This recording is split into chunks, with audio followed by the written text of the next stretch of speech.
Hi friends, this video shows how to fix issue no internet connection. Here on top right corner you can see the error message Wi-Fi connection lost. So I will show you how to fix this issue. Go to settings, select settings icon from top right corner. Go to network and internet. And here you can see Wi-Fi. So right now Wi-Fi is off. That is a problem. So we need to turn on Wi-Fi. Done. Then below that you would be able to find available networks.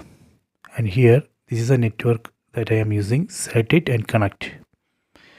See, right now I have connected this TV to Wi-Fi network named Wi-Fi 2024. And now I am able to access internet from this TV. See, now it's working. So this way we can fix that issue. Please try this. I hope you have enjoyed this video. Please subscribe this channel. Please like and share the video.